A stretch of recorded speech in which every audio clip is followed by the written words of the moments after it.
And there's intimacy on the radio, and there's naturalness on the radio that can never be replicated on TV. The marvelous resurgence of radio as a political force in this country. News-related radio programming is evolving. There's a huge hole in our dialogue that can be filled by the synthesis of traditional radio and the freedom that comes from a live podcast. You're about to experience Cowboy State Politics live. Here we go.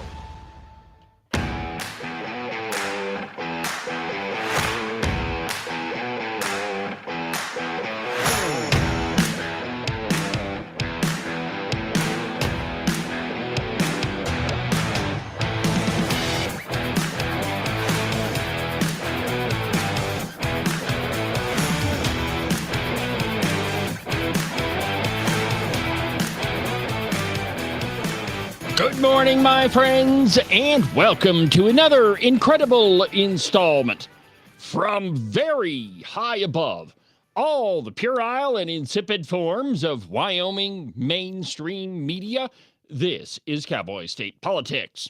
I, of course, am your illustrious host, David Iverson, firmly ensconced behind the silver Cowboy State Politics microphone and broadcasting to you from the base of the Bighorns at the Cowboy State Politics studio in Sheridan, Wyoming. Good morning, my friends, and welcome to the program. Happy Thursday. My God, it's great to be back. Yeah, the lovely Christine and I enjoyed our time in New York City, perhaps she more than I. But it's kind of like fresh fish that you put in your refrigerator. The first day, it's great. The second day, it's still okay. And then the third day, it's starting to smell, and you should just get rid of it. Well, the same thing happens with New York. The first day you're there, you're all kind of excited. The second day, it's still all right. Still having fun, lots of stuff to see. And the third day, you realize that the place really does stink, and you have to get out of there. Now, in all truthfulness, we had a good visit. Did some things that I've never been able to do. Went up in the Empire State Building. That is quite a view. And we went to a comedy show, and we did a couple of other things. So it was a good visit, and I enjoyed our time.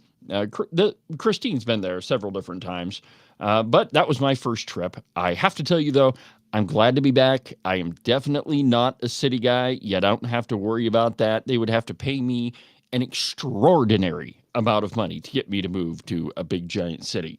So, not for me. I'm glad to be back, and wow, was there a lot of stuff that happened while I was gone.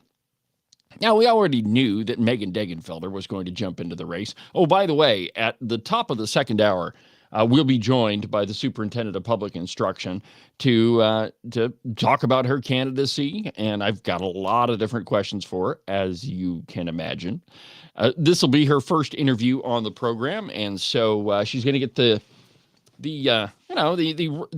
treatment from Cowboy State Politics that she absolutely should, and we're going to get a lot of answers from her. So anyway, that'll be at right around 9 o'clock. Up until then, there's been a ton of stuff going on in Cheyenne, and it's most of it revolves around a question of, is this the proper role of government? And of course, the Appropriations Committee has been meeting for, God, I don't know, feels like forever, but really it's been like 2 solid weeks. But that seemed to be the question that just about everybody brought up. Is what you're proposing, or what is proposed in the budget, is that the proper role of government? Should we even be involved in that? And a lot of it boils down to the University of Wyoming, the Wyoming PBS. That's a funny story. I've got some sound bites from that one for you. Of course, the Wyoming Business Council. That one, everybody should have seen coming. Given how Josh Durrell, the head of the Wyoming Business Council, has treated the members of the legislature and the conservative members of the Appropriations Committee, I think he should have known what was going to happen, and perhaps he did. That's why he's been setting up these town halls across the state and trying to convince people to support the Wyoming Business Council, because he knows what's going to happen to him, and rightfully so. I mean, there's no reason why he shouldn't know what's happening. I mean, when one of your board members says stuff like this, Josh, do you think that just listen. one of the problems of the committee is they don't understand the infrastructure problem that we have? And basically, the private sector doesn't have to put in the infrastructure because they can go to other states.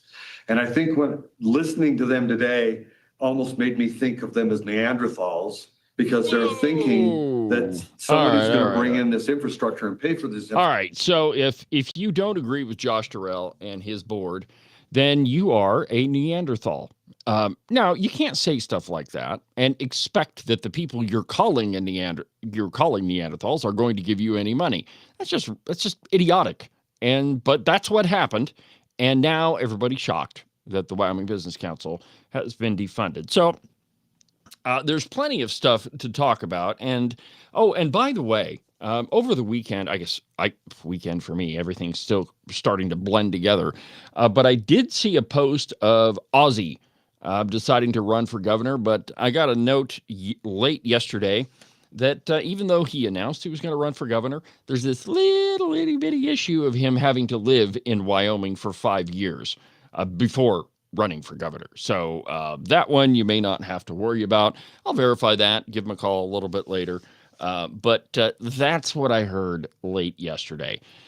So let's begin with let's see here. Yeah, let's just start with the Wyoming Business Council. From the Cowboy, in an article entitled, Even Some Legislators Are Stunned by the Defunding of the Wyoming Business Council. And I quote, a group of Natrona County Republican, they always put that in there, even though, I don't think maybe one of the people that they're talking about is actually a Republican, but they always throw that in there. Well, they're Republicans, which magically means that obviously they're right. It's so stupid, the games that the Wyoming media plays. Anyway, a group of Natrona County Republican state legislators gathered for a forum Wednesday to preview legislative priorities ahead of next month's budget session. The event was planned weeks in advance, but the discussion was hijacked by an incident that happened the day before, as one major topic dominated the panel. Quote, yesterday was a tough day with our Joint Appropriations Committee recommending significant cuts to our University of Wyoming and pretty much eliminating our Wyoming Business Council. Representative Elisa Campbell of Casper, that's Bubbles, if you didn't know who she is. Yeah, she's the one during the last legislative session that tried in every way that any of us could think it might happen to get abortion legalized completely in the state. And she's also one of the people that, resisted any suggestion that perhaps there's a difference between men and women. Yeah, that's Elisa Campbell. Anyway, cuts to our University of Wyoming and pretty much eliminating our Wyoming Business Council. Let's see here. That hurts, she added. Campbell was referring to the Joint Appropriations Committee's Tuesday vote to dismantle the Wyoming Business Council, a publicly funded agency designed to boost business through state-backed loans and grants. Now, what the Cowboy is not going to tell you is that the success rate of the Wyoming Business Council is actually pretty crappy. Over its 27-year existence, the Wyoming Business Council has driven the GDP of Wyoming down. Well, let me put that a different way. That's not entirely fair. Over their 27-year existence, the GDP of Wyoming has decreased. Now, their whole job is to increase the economic output of the state, but it seems that they're not even doing that. So anyway, they needed to go. It's not the role of business. It's not the role of government to be involved in private business. And I mean, it's the very suggestion that we should be shows you that the people running the Wyoming Business Council, and frankly, the state legislators that set this whole thing up, really are not, they're not free market capitalists, because if they were, you wouldn't have the government, interfering in the market. But most of them on the Business Council, they don't believe that stuff. They don't believe in capitalism anyway. Now, here's that montage that I put together for you of Josh Durrell. A couple of the crazy different things that he's said. Take a listen. The free market as an ideal, unfortunately, it doesn't exist except at, maybe those ivory tower type institutions that we might call is in academia, and that's where it exists because it's a model. It's not about having a super small government. It's having an appropriately sized government that's important. And for the problem that we're looking to solve, we're not appropriately sized. We are indeed too small. The free market is actually not free, but you have to remember those markets are working. Okay, The market is working against us. So we have to use government intervention to actually reverse that. I know all of you. There will need to be government interventions if we wish Wyoming to compete in the U.S. economy. And that's the perspective that we have. And we do have a few of those interventions, and as palatable or as needing Benadryl as they might be to some of us, they're necessary if we want to compete with the other states. Yeah. So you have to have government in order to compete. And the only way that the free market actually works is if you have government intervention. That's the guy who's the head of the Wyoming Business Council. Clearly, he's not a capitalist. Obviously, he doesn't believe in free market supply side economics. And perhaps that's the reason why he was chosen in the first place, that, he just doesn't believe in all of that stuff. And if you don't, well, then it allows, the government to interfere in all sectors of the economy. Because if you have that frame of mind that, that it is government's job to dictate the economy, well, then that opens you up to an entirely different thing. And as a general rule, Democrats and redcoats, and let me just define what I mean by a redcoat, since there's been some confusion on social media. So during the Revolutionary War, the British had spies everywhere, and nobody really knew who was a freedom-loving patriot and who was a redcoat, because they all dressed the same. And so it wasn't until these spies would go home to a house that they had seized from a colonist and take off their patriot clothes to reveal themselves for who they actually are. Redcoats, and that's exactly what these people are. They show up on your doorstep and they say things like, well, I'm a conservative. Taxes are too high. I love my guns, and you should vote for me. And so because we're kind of a trusting sort, we do. And then we find out later that really there's just a Democrat in Republican clothing. They are redcoats. So in other words, the Democrats in the Republican Party. But there's been that group that's been in charge of the Wyoming legislature for decades. And so when you create an agency whose sole purpose is to pick winners and losers in the market, well, why wouldn't you want to continue that? Because you can repay your political allies, and, you can favor the businesses that you want to favor, and, to heck with the rest of them. They don't deserve your money. They don't, they don't deserve any of that stuff. Well, here is Josh Durrell saying that it is his job to create an economic system. Now, correct me if I'm wrong. We already have one, but Josh Durrell thinks it's his job to create another one. Listen. I believe it's our job to give opportunities to those people that want to stay in Wyoming, but don't see a future. Now, I don't believe it's our job to give them that. Let me restate that. I believe it's our job to develop a system, an economic system that will allow for those people to reach their potential here. Incredible. Absolutely incredible. And I mean, a lot of this stuff you can't make up. But did you think for a moment, you're the average everyday Wyoming citizen like I am, did you think for a moment that we had socialists in our state government? I mean, there's a pretty good chance that there's socialist type people in every form, in every manner of government, the city, the county, the state level. But did you think that you would actually run into one? We would be able to say, yep, that person is a socialist. Well, Josh Durrell is. I mean, and he said it over and over and over. I mean, this is no surprise to anybody. So, After all of that, after a long discussion of what is the proper role of government in the Appropriations Committee, they voted to do away with the Wyoming Business Council. Rightly so. And back to the cow pie. Quote, that decision, along with the committee's move to slash funding for the University of Wyoming, preoccupied Wednesday's panelists, so yesterday, who helped demarcate an ideological battle line set to deepen at the Capitol this month. Quote, I think the biggest rub of this budget session is going to be that ideology of what place the government has and what is our role in investing in the economic infrastructure to help build our workforce, said Campbell, a business owner and second-year legislator. One after another, panelists weighed in on the topic, in turns combative, defensive, and conciliatory. The hawkish fiscal direction set by the JAC, which one committee member called the bloodletting approach to the budget. You notice the terminology that all these people use? Bloodletting. It's a devastating cut. Really, all of that is designed to just scare you and influence you in one direction or another. It's not actually descriptive of what's going on.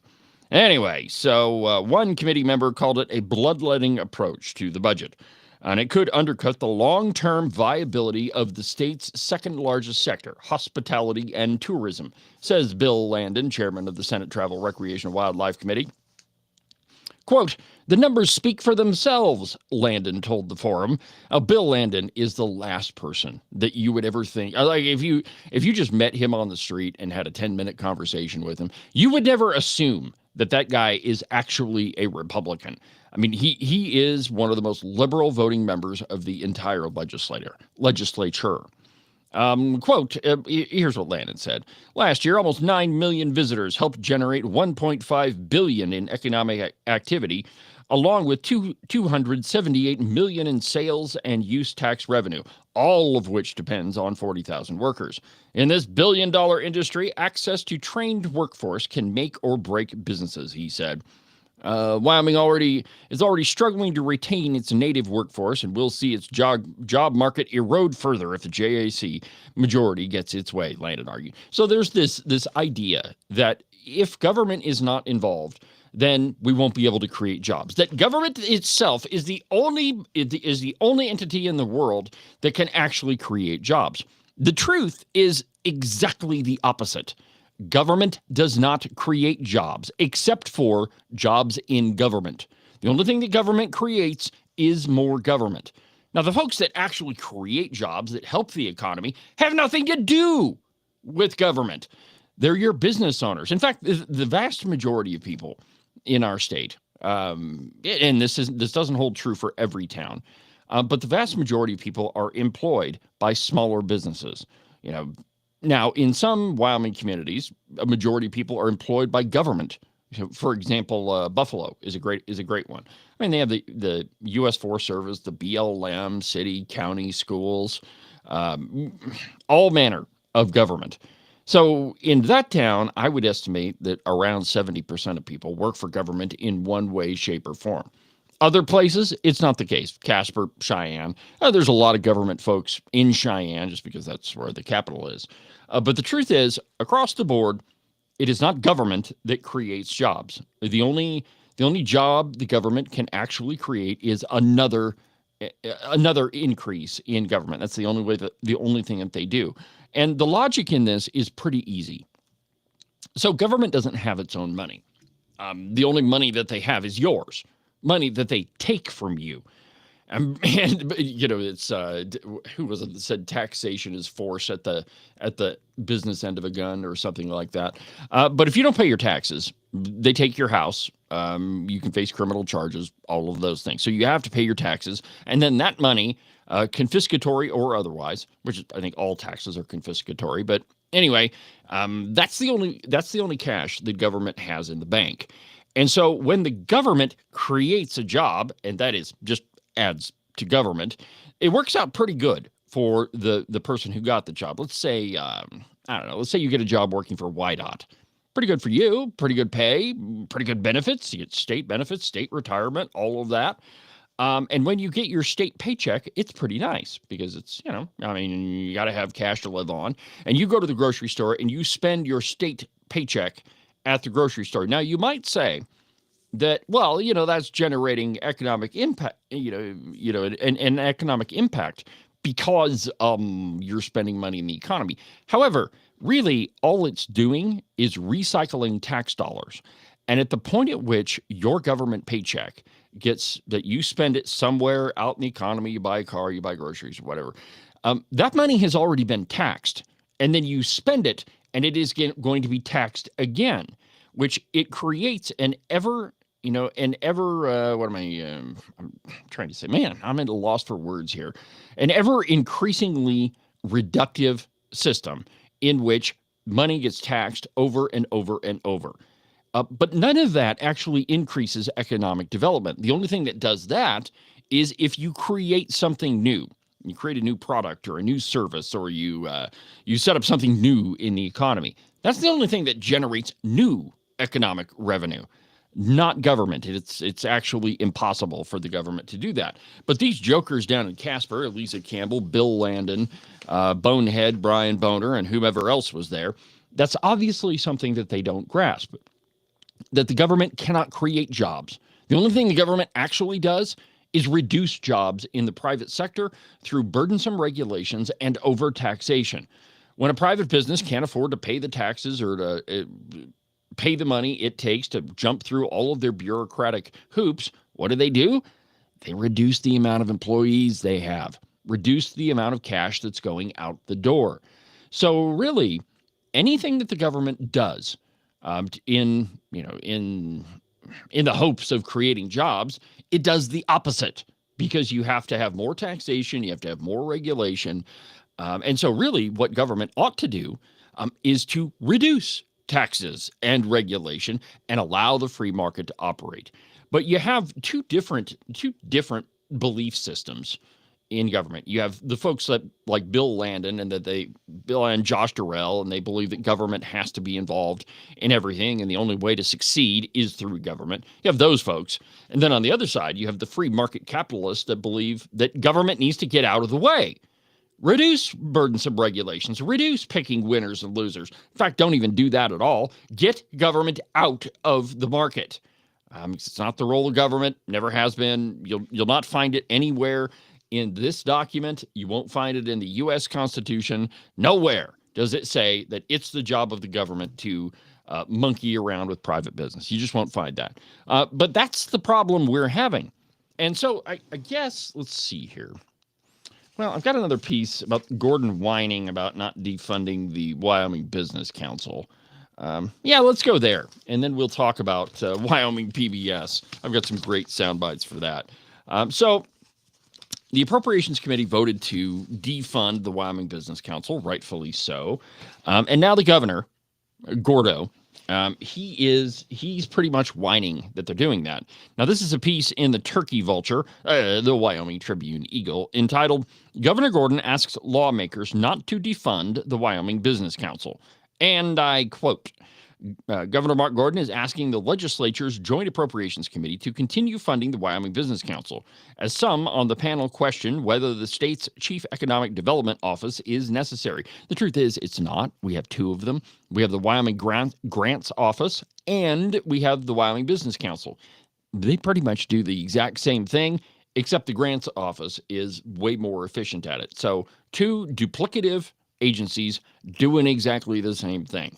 Quote, this is from the governor. "I understand it may be time for the Business Council to benefit from more careful scrutiny from the legislature in how it goes about the tasks assigned to it," Gordon wrote in a January 7th letter to the committee. "A course correction may be warranted, but a wholesale defunding of the Business Council would be counterproductive." So says Mark Gordon. The letter was sent the same week the committee quizzed Business Council Chief Executive Josh Durrell about the organization's successes and shortcomings. Committee members also pondered whether economic development is an appropriate use of state funds. Appropriations Chair John Baer, a Gillette Republican, and Wyoming, see, they have to throw the Wyoming Freedom Caucus thing in there, asserted that offering businesses incentives to come to the state only makes them perpetually reliant on state help, using the analogy of a self-licking ice cream cone. Quote, I don't think that's the way free markets were ever intended to work, Bear said. My belief is the government has a responsibility to keep taxes and regulations low. That's it. And that makes an environment where business can flourish. John Bear is absolutely correct. If government gets out of the way, businesses can flourish. Sheridan Republican, Agent 29, Ken Pendergraft, said the Business Council's mission inherently amounts to flat-out interference with the free market by picking winners and losers. It's true, Durrell told committee members, that the council discerns between applicants and says yes to some and no to others. It's also the case, he said, that prior to 2020, it was probably too easy to get a grant from the council. But for the past 5 years, the council has self-imposed reforms. I'm sure that they have. Cosmetics companies in Jackson. If you can headquarter your company in Jackson, you don't need state money. You're already paying out too much money in rent.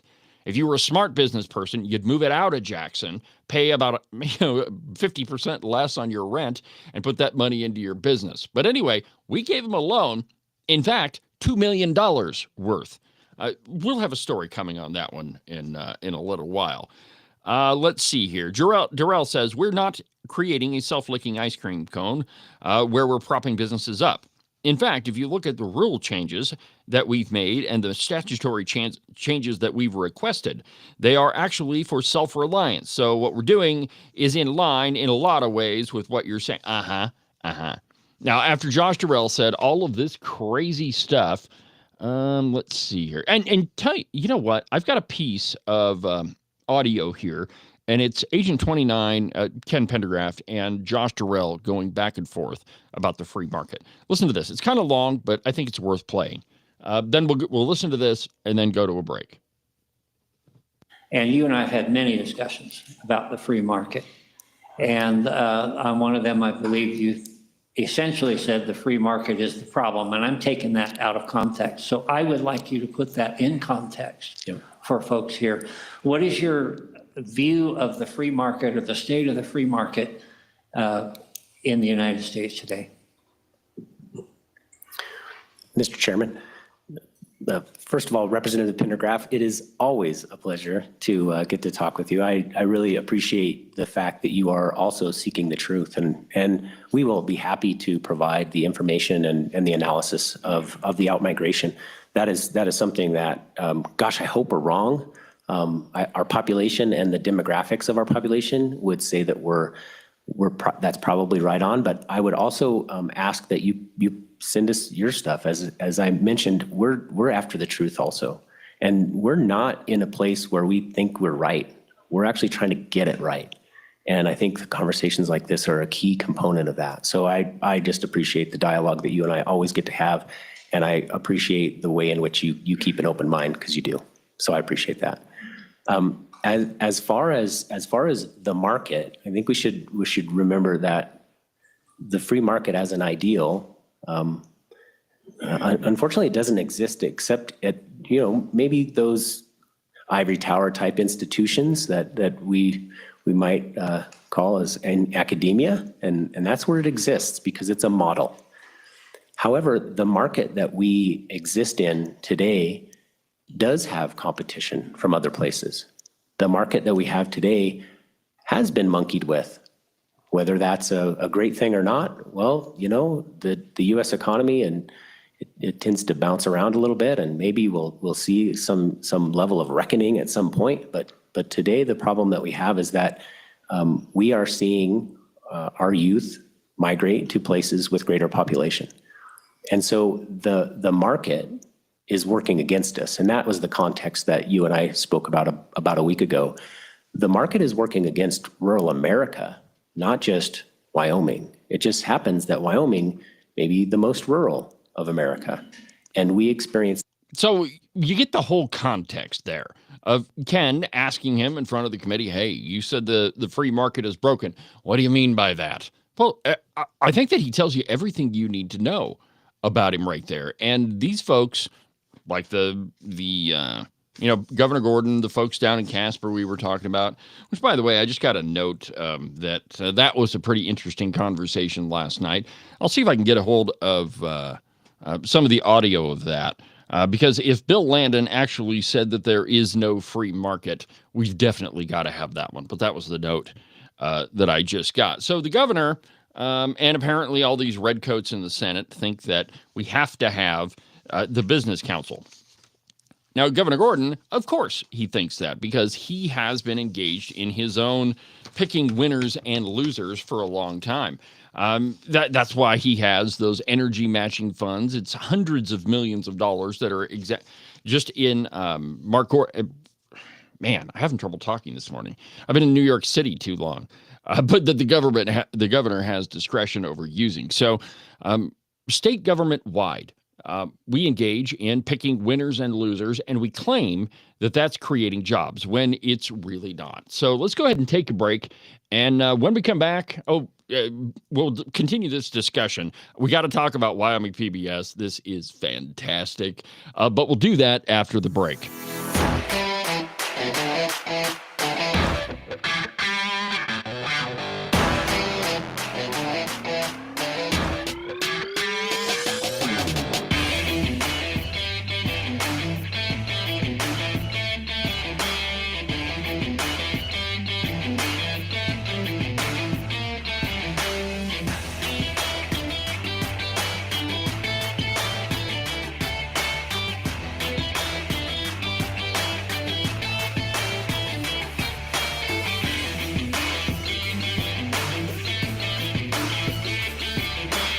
Yeah, I know.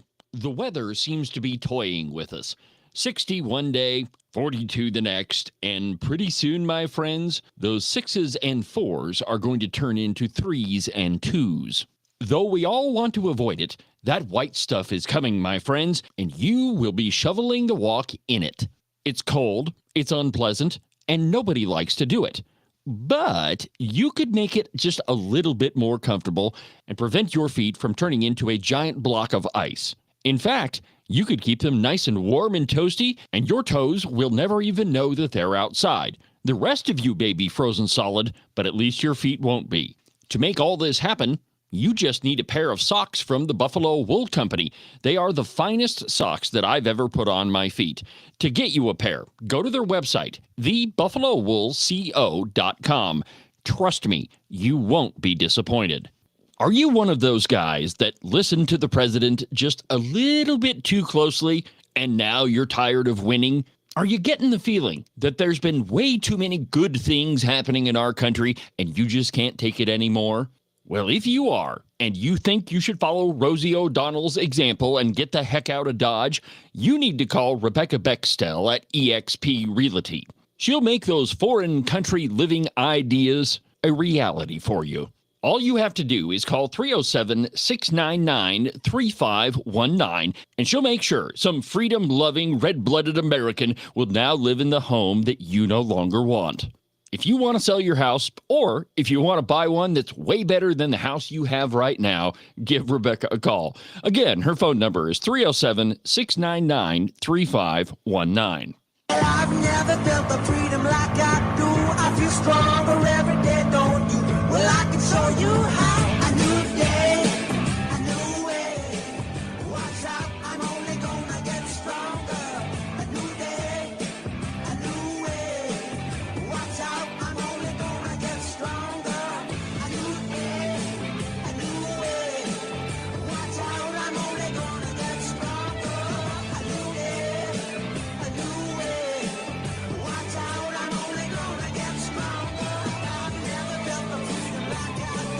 I feel stronger every day. I'm only gonna get stronger. Cowboy State Politics is only going to get stronger. This program is only going to continue to expand.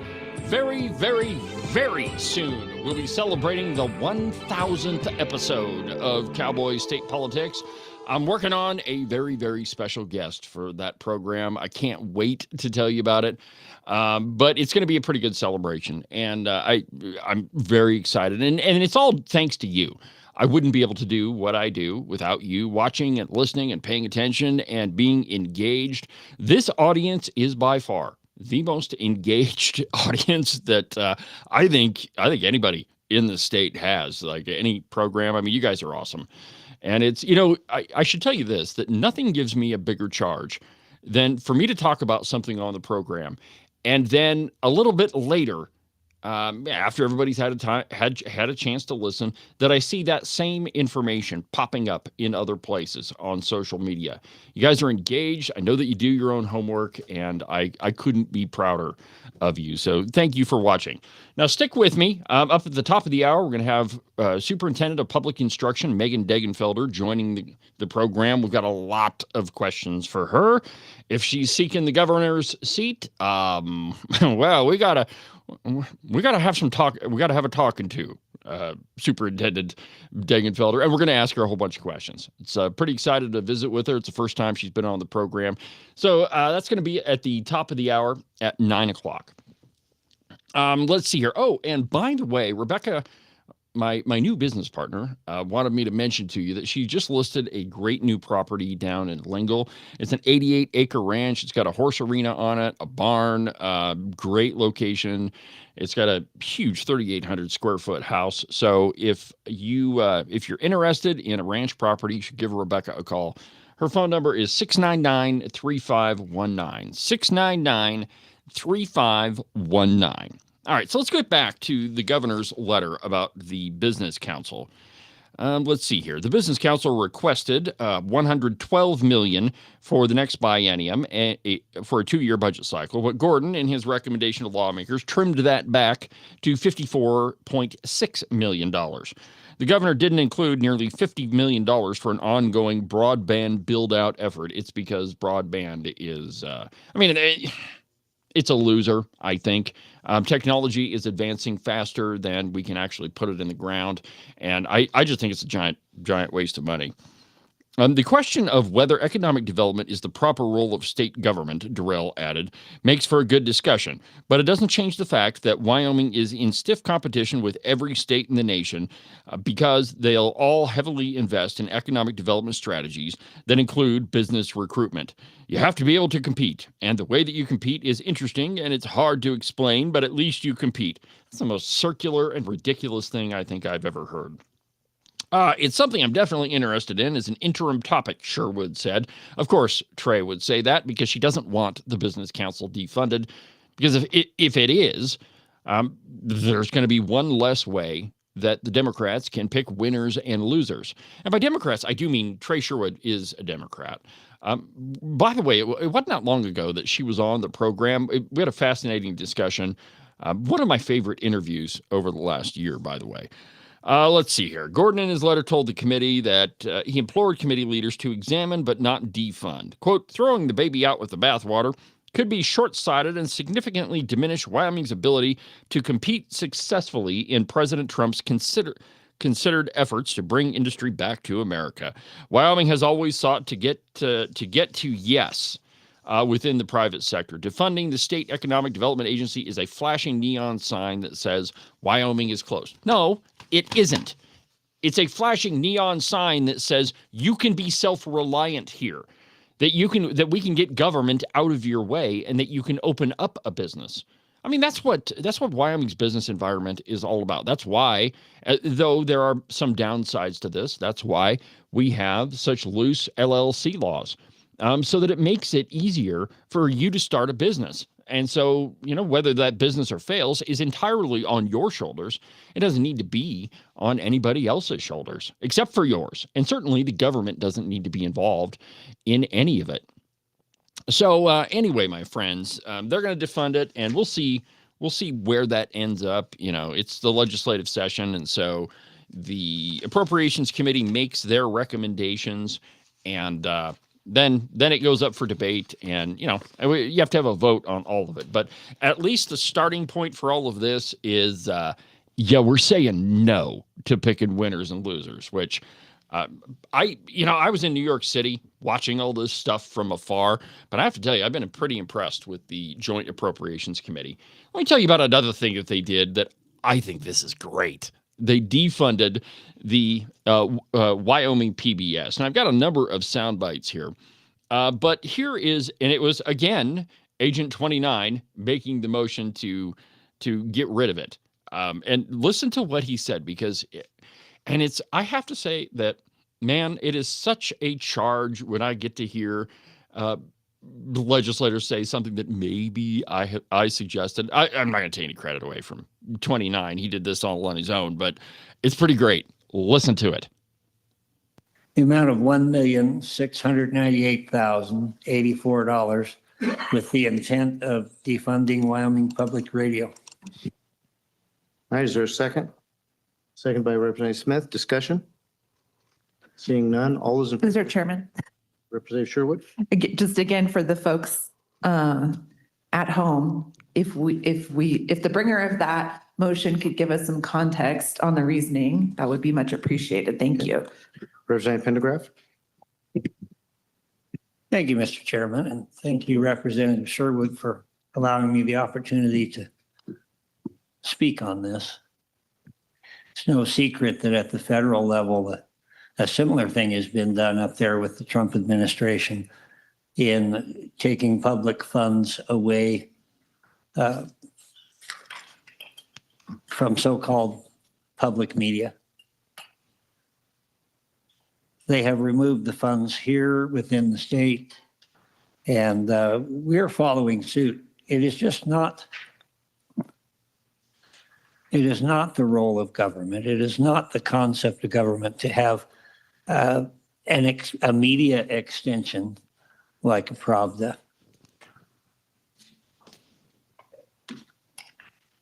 Government monies should go for government programs.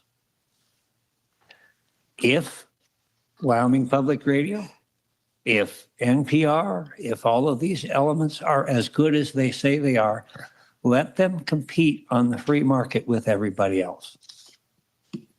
Further discussion? All right. So hold on right there. So Ken is exactly right.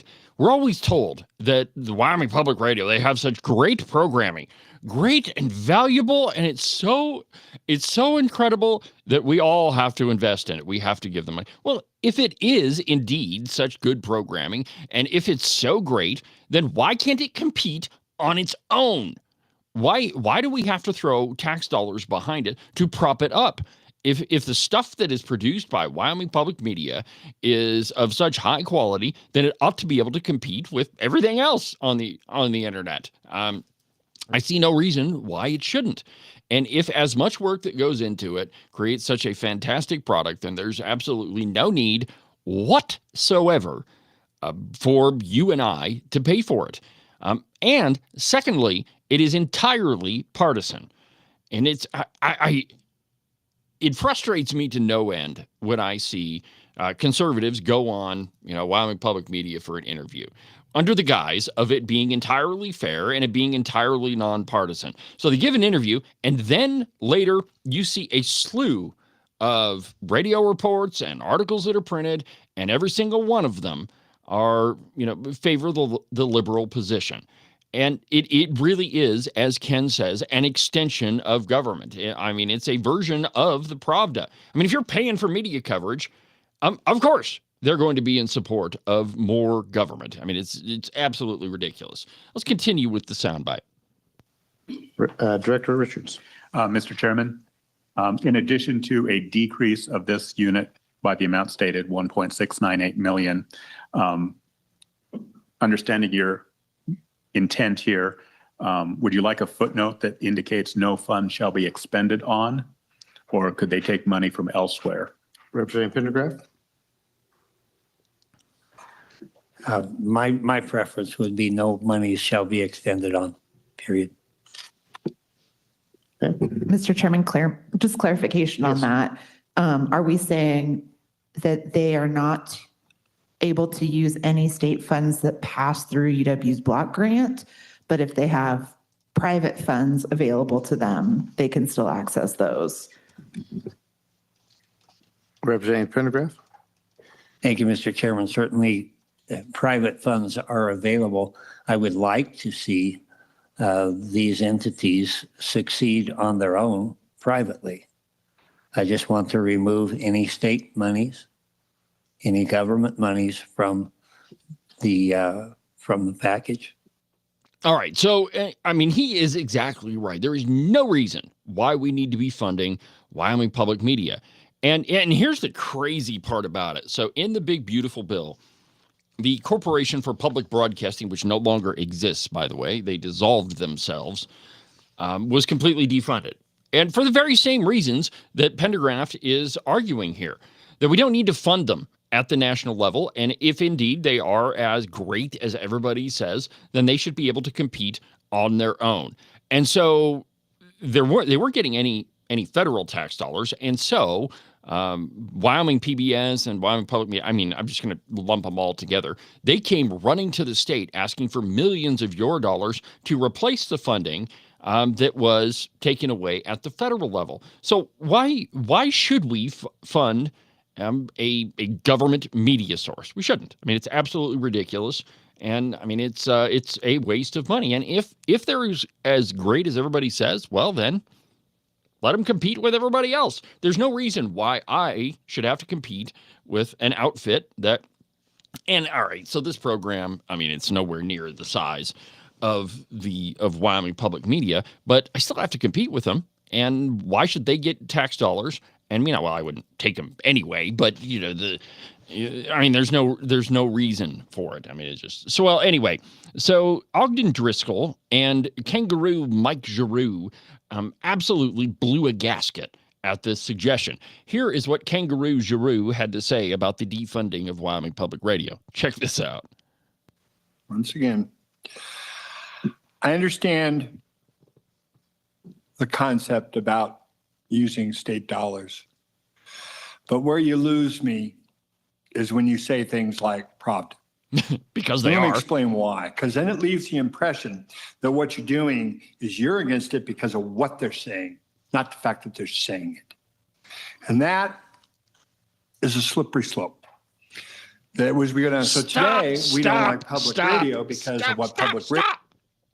Okay, this drives me up the wall when people say, well, it's a slippery slope. The truth is, that's a logical fallacy.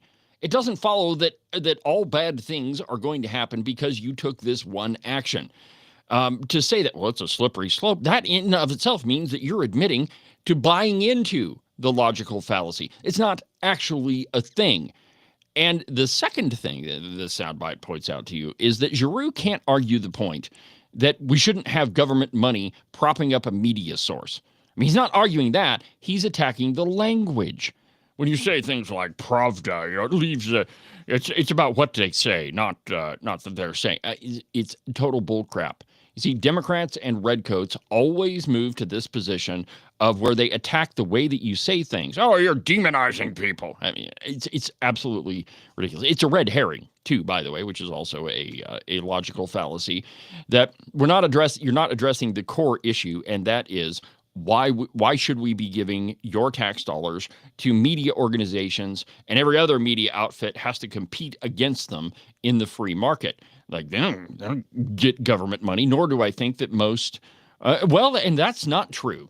A lot of media outlets in the state take a tremendous amount of money in the form of public notices. There's a lot of newspapers in the state that exist by virtue of those public notices, that without that influx of cash, they wouldn't be able to operate. So anyway, let's continue with what Kangaroo says. Radio says, because we don't agree with it, because that's what we think they're saying something wrong or something. But where does it go? Where does it end from there? Where do we draw the line? What line are we going to move to next? And that's where, as far as I'm concerned, public radio is a place for a free exchange of public ideas. Just like okay, all right. I love this part. A free exchange of public ideas. So wait a minute. Is he admitting that the ideas espoused on Wyoming Public Radio are those that come from government, and that government ought to have a place in the media supported by taxpayers? I mean, that's exactly where his argument goes. That the government has to be able to compete in the free marketplace of ideas too. It's absurd. Let's continue. Talking about that a lot this afternoon, about stifling the free exchange of public ideas. And so we're starting right off the top with it. So I just wanted to say, this is what I'm for the free expression of public ideas. I am for freedom to express yourself and to do so in that open marketplace. And so I'm not so sure. I understand about. Stop. Okay. We live in a time where it has never been easier for every single person to express their ideas. It is so incredibly easy. And let me just give you a for instance. When I started Cowboy State Politics, there really were no podcasts in Wyoming. I had the virtue of being the only one. Well, now everybody's got a podcast, and it is so incredibly simple to do it. You can spend $50 on a microphone. You don't even have to do that. A lot of people use their phone. And you can get a free account online, Twitter and YouTube and all of them. And you can present your ideas out in the public. Why, Kangaroo Mike Giroux, do we need to take tax dollars and prop up an aging entity?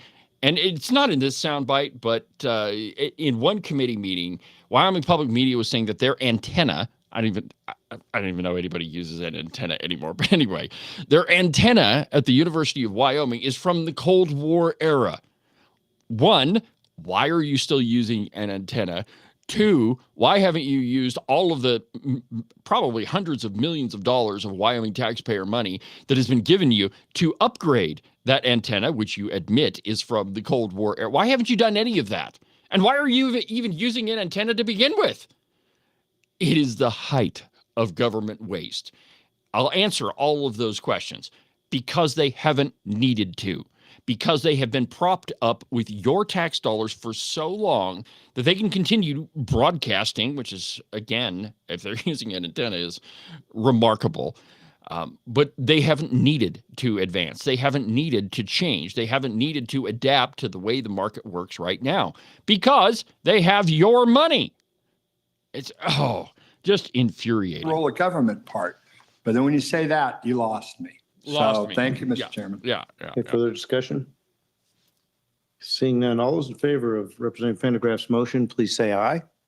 Aye. Those opposed? No. No. Motion carries. Are there any other Bye-bye. amendments to Unit 6701? Okay, so all of this is coming in the form of the UW block grant. So the grand total of that thing, I think, is around $40 million. And the next piece of sound I have for it, we've got enough time to play it.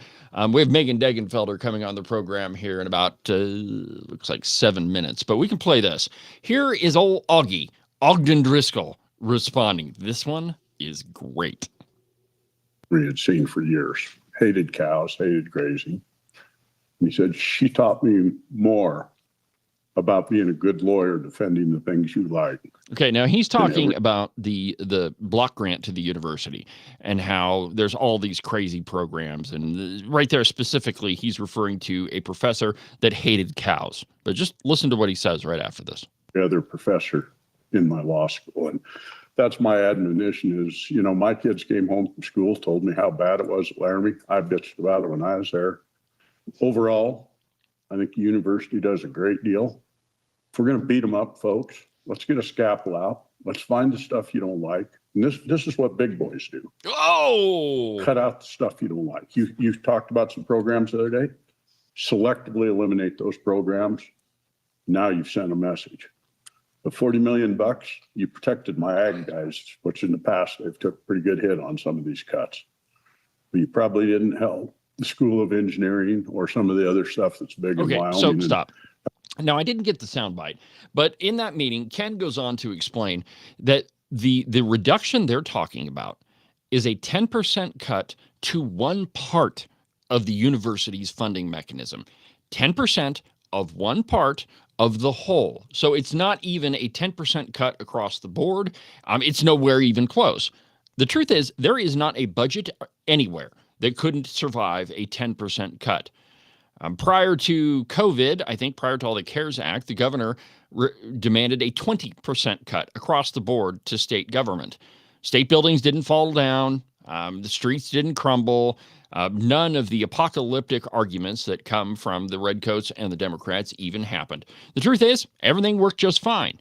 And remember, this $40 million is only 10.7% of one part of the entire funding mechanism.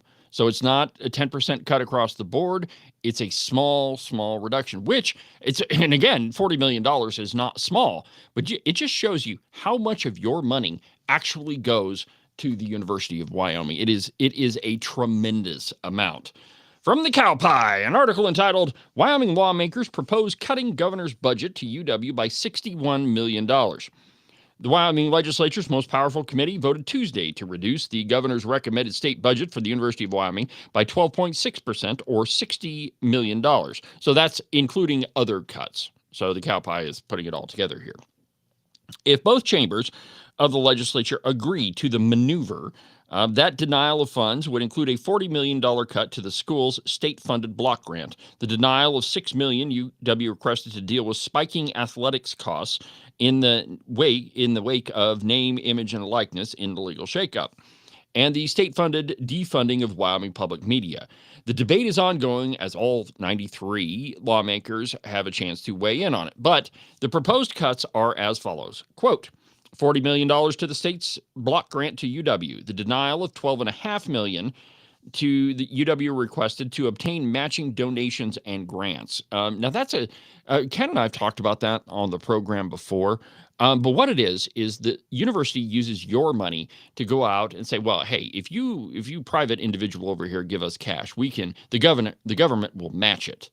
And they play this game back and forth when in reality, they have such a huge endowment that there's no reason they really need any money from the government at all. So anyway, my friends, I see that our state superintendent of public instruction, Megan Degenfelder, has logged on. So we're going to take a break. And when we come back, we'll interview our newest governor candidate, Megan Degenfelder. Back in a minute.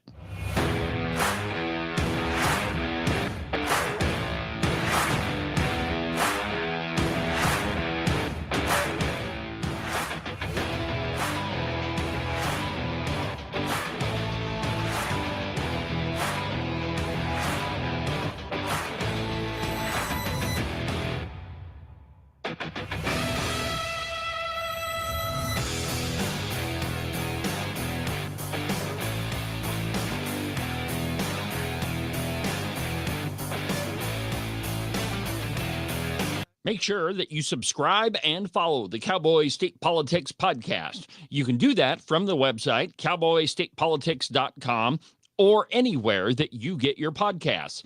That way, you'll make sure that you won't miss a single episode of Cowboy State Politics. Hunting season. Right about now, you're off with all of your pals, stalking the big gigantic elk or buck mule deer that you've been thinking about all summer long. And your lovely wife is at home, probably enjoying her time without you.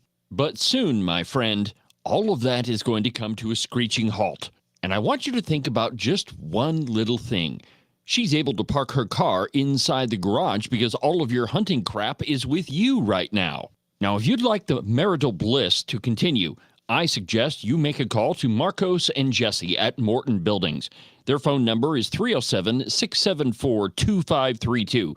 They can build you a garage or a barn or any other type of metal structure for you to store all of your toys in so that your wife can continue parking inside the garage. And you can avoid sleeping on the couch for the next month or two.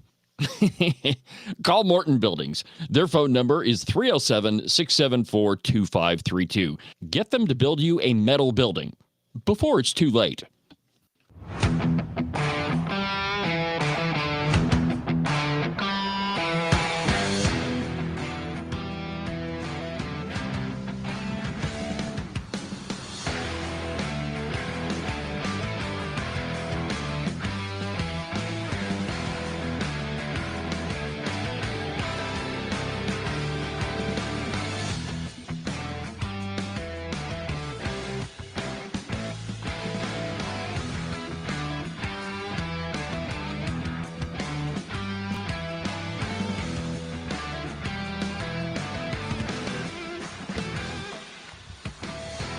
Welcome back to the program. Cowboy State Politics Live on a Thursday. A big interview on the program today. In just a second, the superintendent, Wyoming superintendent of public instruction, Megan Degenfelder, is going to be joining us. Now, the race for Wyoming's governor has been heating up. So far, we have Brent Bean, Joseph Kibler, we have Megan Degenfelder, we have Eric Barlow. So already, we've got 4 people in the race. And, you know, if Wyoming's electoral history is any indication, there's probably going to be some more. You know, I mentioned earlier on in the program that Aussie fellow, have no idea who he is. But I got word this morning that even though he announced, he's not going to run because he doesn't qualify. So joining me now on the program is Megan Degenfelder. Megan, welcome to the program. Good morning, David. Thanks for having me. Yeah, appreciate it. First time on the show. So thank you for making time. Absolutely. So let's just start where I begin all of my interviews. And that is, why don't you just take a minute or two and tell my audience about yourself? Sure. Well, I'm Wyoming born and raised. I come from a 6th-generation ranching family in Wyoming. My family first in the late 1800s ranched near Torrington, and then more recently west of Casper. My grandfather lived in a 2-bedroom shack with no electricity or running water, and they took that half section and built it into over 10,000 acres. And so grew up in that ranching family where, you know, the model was really to build something greater than yourself.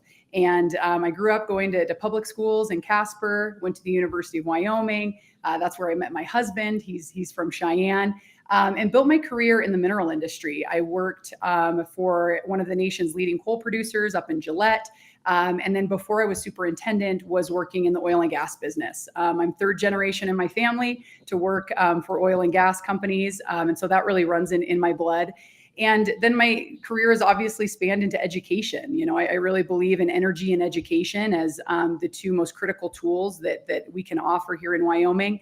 And so that led me to want to run for superintendent as a business person, not as an educator, recognizing that we have to do better to prepare our students for the workforce. And so, you know, with that experience, that's what's led me to this governor's race. I think it's time for a bold conservative leader that's not afraid to really buck the status quo and to make tough decisions. And so that's what's led me here. And so I'm very excited for what's to come. Great. Now, you use that word conservative, and you mentioned it a couple times in the statement that you sent me for the article on the Open Range Record. So first question out of the gate, define that word for me. What does it mean to be a conservative? Well, a conservative is not necessarily a Republican, right? We have a lot of Republicans, but being a conservative is really holding those values of individuality, of making sure that the government is not encroaching on the rights of people. Our rights were granted to us by God, not by the government. And so to be a conservative is to make sure that we are keeping limited government as limited as possible, to make sure that we're protecting our values of the unborn, of our Second Amendment rights, of making sure that our taxes are low. To me, that's being a conservative, and you don't buckle on your values. Your values are non-negotiable. And so I think that's what's missing in a lot of ways, and what I intend to protect, because you can be a Republican in a lot of ways, but unless you're a conservative and you hold true to those values, then you're not standing for our core beliefs. I agree, and I'm glad to hear you say that. And Lord knows we've got a lot of Republicans who the word conservative shouldn't be used in the same sentence with them. So let's talk about those ideas of limited government. As one of Wyoming's 5 statewide elected officials, you have a seat on the SLIB board. Now, there's been a lot of talk about this, and I want to give you a minute to kind of talk about this, because you and I disagree a great deal on a lot of the votes that you've taken on the SLIB board. Let's just talk about the Pronghorn Wind Project. There's been a lot of controversy around that. You voted in favor of it, so tell me why. Yeah, happy to. I have historically opposed wind development. I mean, as I mentioned, I worked in the coal and oil and gas business. I'm also an economist. And so whenever, companies and industries get free handouts or subsidies, and they're not competing at an even playing field, then we have a problem. I also have a lot of problems with the blinking red lights, with the fact that you can see these things for miles away. And when I worked in the oil and gas business, we were just being, hounded on to have low profile tanks that we had to paint camouflage to protect from birds. We had to have nets. None of these requirements are on the wind industry. And so they have a tremendous unfair advantage. I've tried to balance that with private property rights, as well as our fiduciary duty to maximize revenue on state lands. But look, if a community does not want these projects on their land, then we should not be moving forward with them. And I think the problem that happened here is we did not give enough opportunity for the public to be heard. I'm trying to fix that. I'm trying to fix that vote and make sure that we can proceed based on what the community want, the state want, and what in my gut, how I feel about the wind industry. And so I think at this February meeting, you'll see some movement there. But that also shows that we have a broken system when it comes to our state land board. Our communities are not finding out about what we're doing. And frankly, this goes for government in general, that I don't think we are transparent enough. We are not communicating enough with our people and our communities. And I can tell you, if we would have done that from the front end, I think this vote would have looked very different. So, I mean, I hear you say that, but it's not just this vote. I mean, there have been a lot of votes on wind. And, you mentioned that you want to reduce the size of government. But the problem is that there's a lot of studies that say these windmills are not profitable without subsidies. And so how do you square those ideas of smaller government and, making sure businesses compete in a free market with votes to prop up an industry that won't exist without government money? I mean, how do you square that? No, you're right, David. I mean, and how you kill wind is you make it compete with fossil fuels on an even playing field. And fortunately, President Trump and the Big Beautiful Bill really pushed to do that. Unfortunately, it didn't go as far as he had originally intended during markup on that bill. But that's how we kill wind, and that's what we need to do. And so I think, moving forward, I'm not interested in supporting wind. I don't think it's good for us. Like I said, I've tried to balance that in the past with fiduciary and with private property rights. But look, when it's not supported by our community, then we have no business doing that. And so, do I regret that vote? Yes. I mean, we're gonna move forward and prioritize the projects that mean the most to Wyoming. And that's why I'm endorsed by President Donald Trump. He knows my record with the fossil fuel business. He knows that I have that experience there to make sure that that's our priority. We're not interested in letting everyone play. We're interested in who can compete, who can provide energy, and that's the fossil fuel industry. Okay, so I want to stay on this whole idea of picking winners and losers for just a minute. But during the last legislative session, there was a pretty big controversy about the governor's matching funds. As governor, Mark Gordon has hundreds of millions of dollars at his discretion. Should the governor have the ability to dole out cash in any way that he sees fit, or just talk to me about that? Yeah, I mean, I think this is why the relationship with the legislature is so important, because that's really the check and balance that has to exist.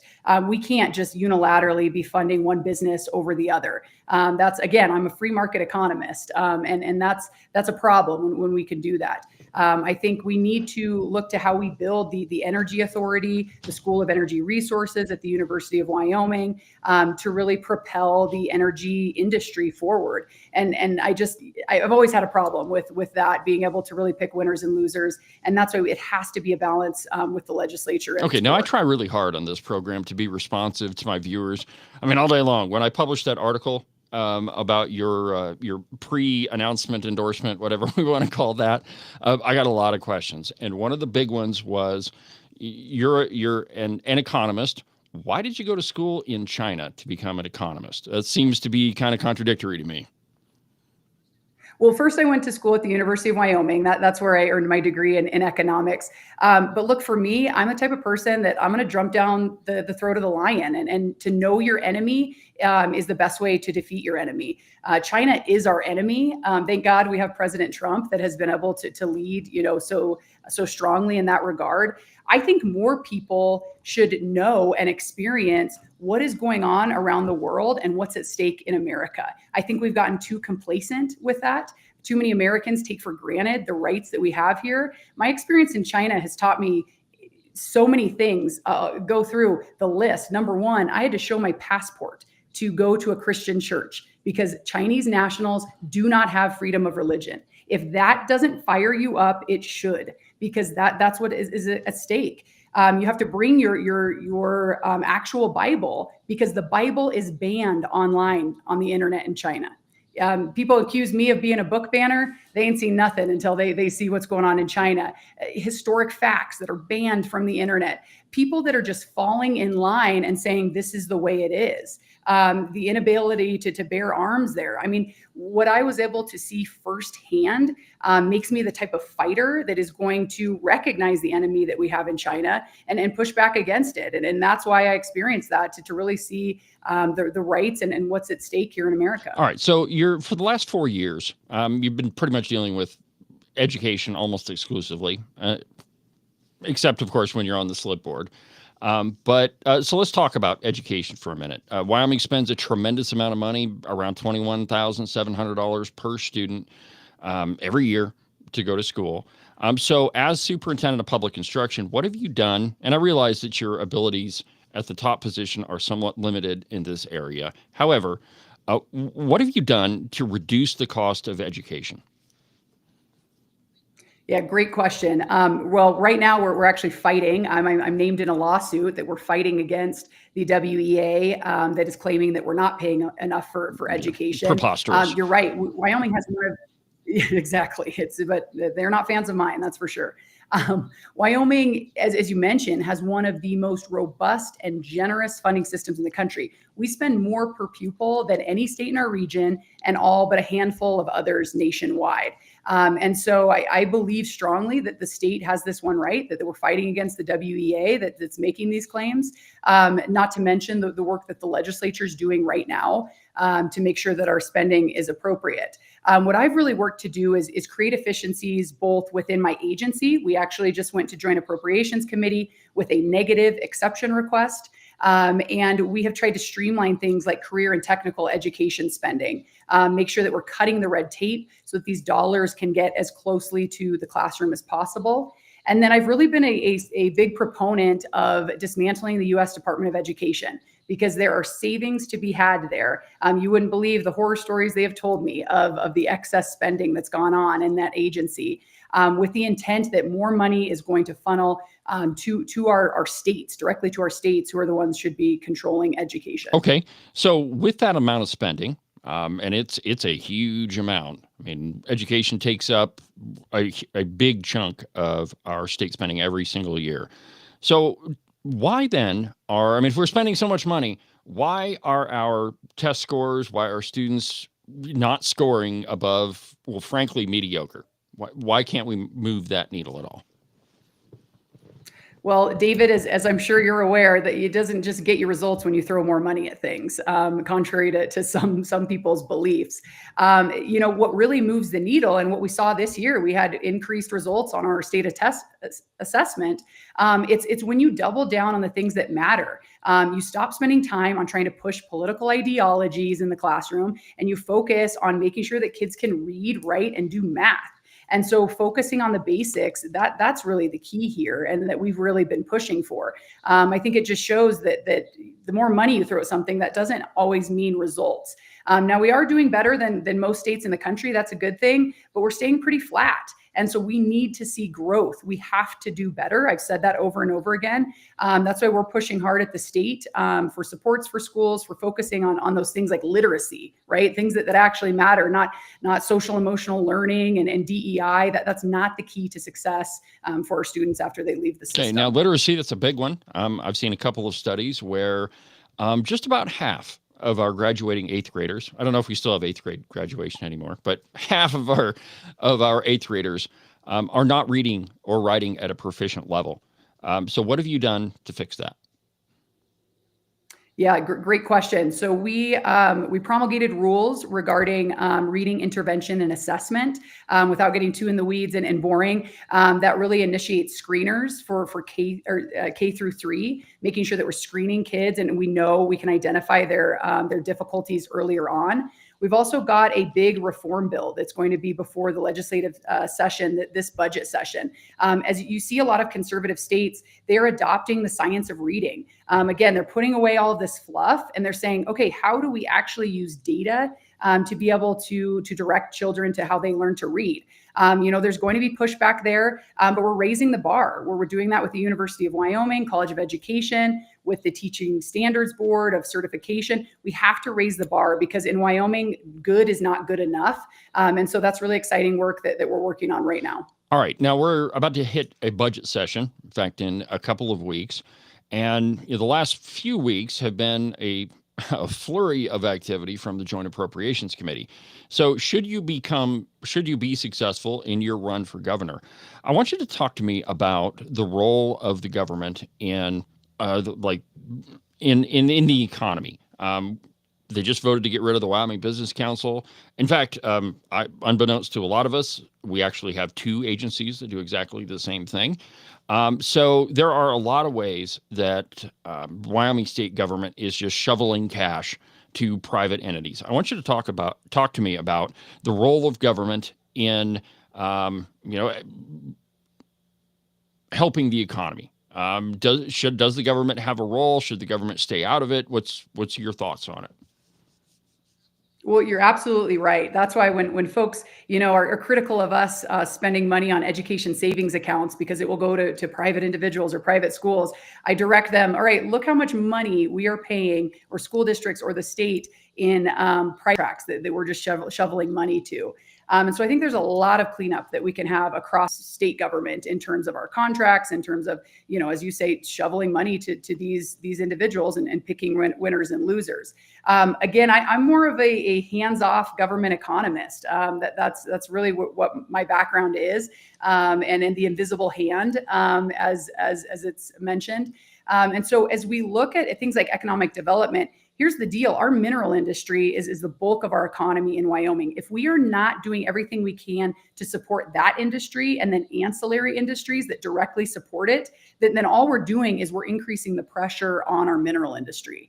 And so that's where I think really honing in on how is this economic development, how is it directly related to the mineral industry? That's what I'm interested in, because that's who pays the bills in this state. That's who fuels the country. And so if anywhere, that's really the place that it should be. We can't just be handlers to companies and not even following up with them over time. And that's where I think a lot of this has become broken, because we don't have return on investment. We're not following up on, was this even successful? And these are fun handouts. Yeah, sure, you can go to an event and be excited and support these guys, but that's not really the role of government. Fair enough. One of the big things that I think we really messed up on as a state is not solidifying our coal export port. What are you going to do as governor to fix that? Yeah, that's a great question, and something I was involved with during the Obama administration when I was working for Cloud Peak Energy, that coal company up in Gillette. I mean, our coal in Wyoming is incredible, an incredible asset, and in being able to ship that to Asia is a huge advantage for us. We fought like crazy to do that during the Obama administration, and now we have an administration that actually wants to work with us and help us to expand that. And so time is of the essence.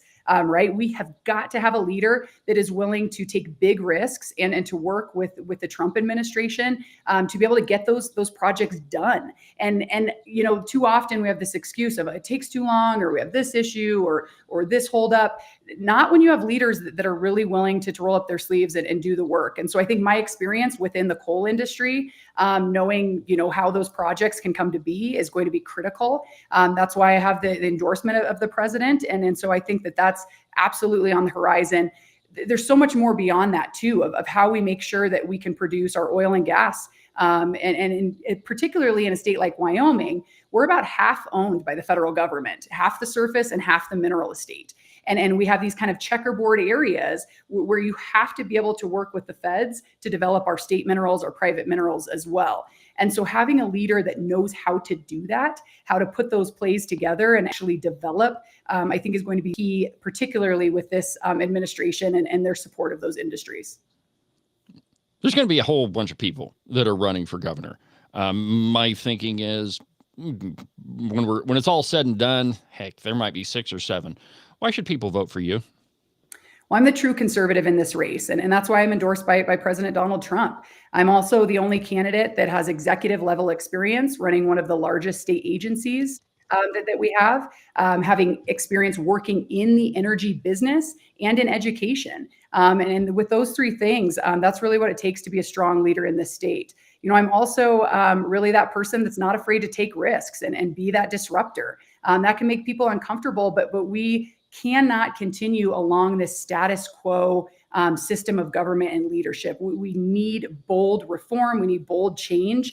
And that's what I'm willing to bring. And President Trump has been very excited about ushering in this new generation of leaders.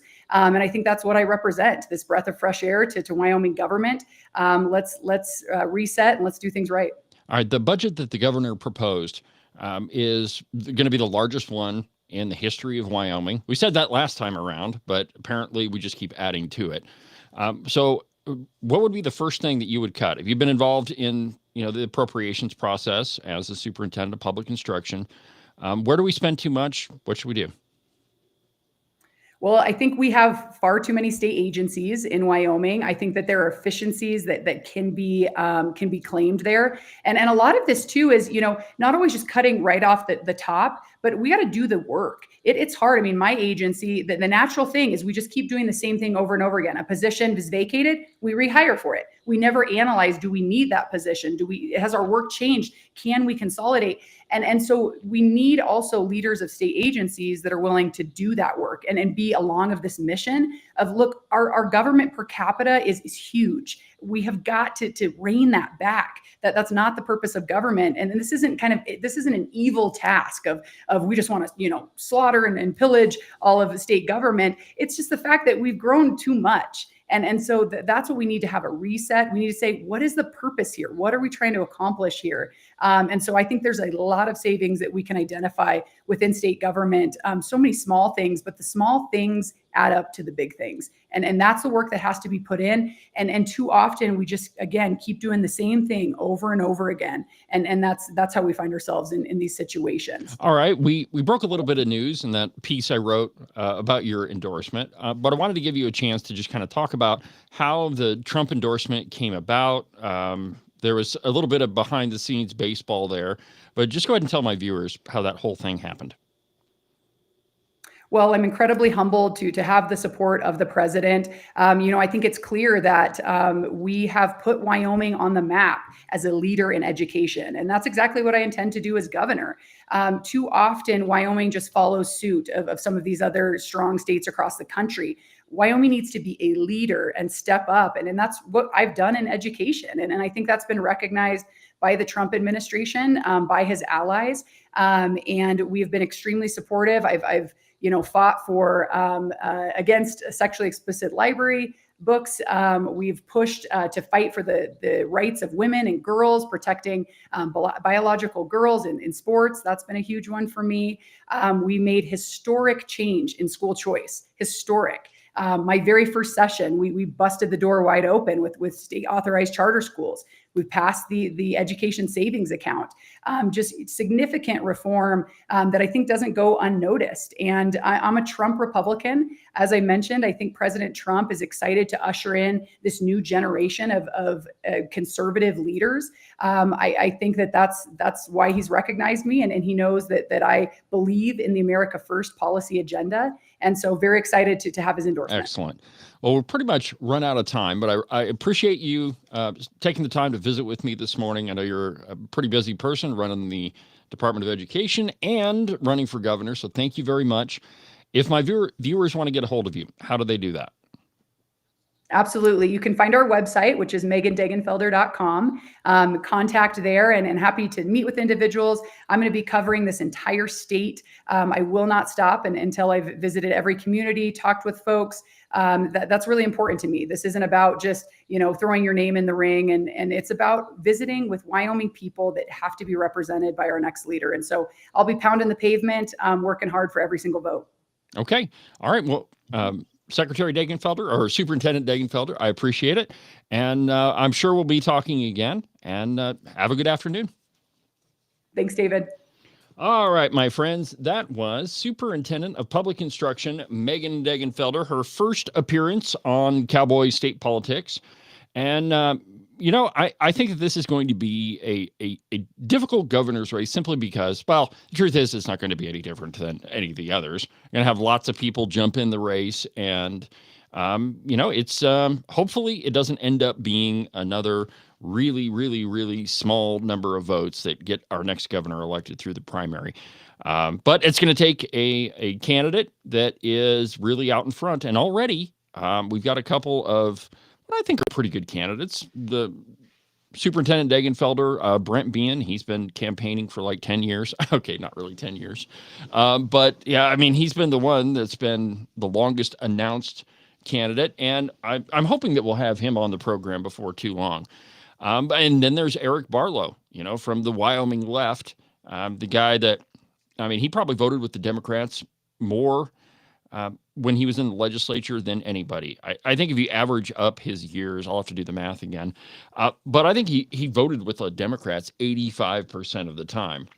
But just like the question that I started out with Superintendent Degenfelder, that what does it mean to be a conservative? Now, you heard her answer, but just about everybody else has said that they are a conservative also. In fact, even Eric Barlow, in his announcement, he claimed to be a conservative, that word, I mean, he keeps using that word. I do not think it means what he thinks it means, but they all claim that because they know that Wyoming citizens are conservative. And so what you have to do is get these candidates to define what that means. What does it mean to them? And once you get an answer, well, then you can hold them accountable to it. Now, there were a lot of questions that I asked the superintendent that, man, I think a lot of Wyoming citizens have every right to ask of all of these candidates. Specifically, hey, you say you're a conservative, but you've been voting for all these windmills. I mean, that's a serious question, and and you heard the superintendent's answer on that one. So anyway, my friends, we're going to go ahead and take a break, and when we come back, we'll finish up the program. But for now, a completely outrageous and total exposition of pure capitalism. Back in a minute, my friends.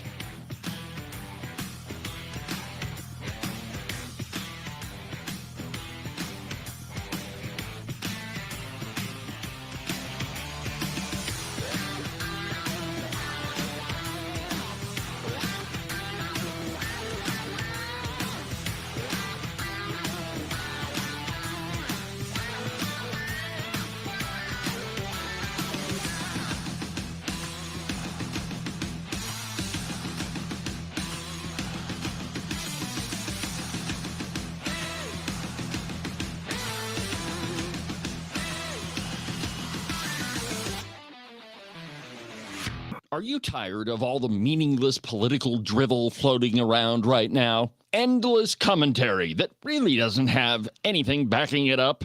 Do you long for the days of true investigative journalism coming from an authoritative source who really doesn't care how popular and apparently good-looking a politician is? Fortunately for you, that's what I do on Cowboy State Politics. New episodes are published every Monday, Wednesday, and Saturday, and you can get them anywhere that you get your podcasts. iHeartRadio, iTunes, TuneIn, really any of them will work. But the easiest way is just to go to the website, cowboystatepolitics.com. There, you can find all of the shows, as well as any of the articles I might bring up during the course of the program. Cowboy State Politics Live, the program you're listening to right now, is broadcast every Tuesday through Friday, beginning at 8 a.m. Pay attention to all of that other block-headed nonsense if you want. Just make sure that you don't miss an episode of Cowboy State Politics. And now, back to our program.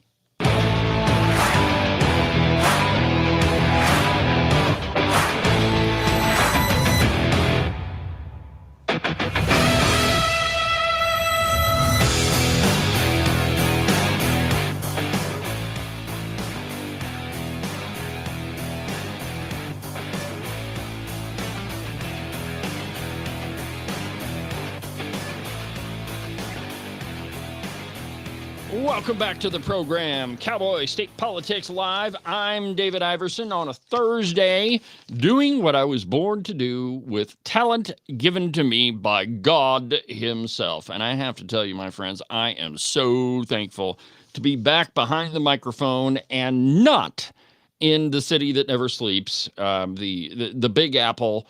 And you know what amazed me most? And Christine said it on the way back from New York City last night, that if you ever get complacent about where you live, that if you think that, the place you live is boring and you just got to get out of here, what you should do is take a trip to New York City. You will immediately be hit in the face by all of the things that are great about where we live. And the first thing that struck me, the very first thing, is how dirty the city is.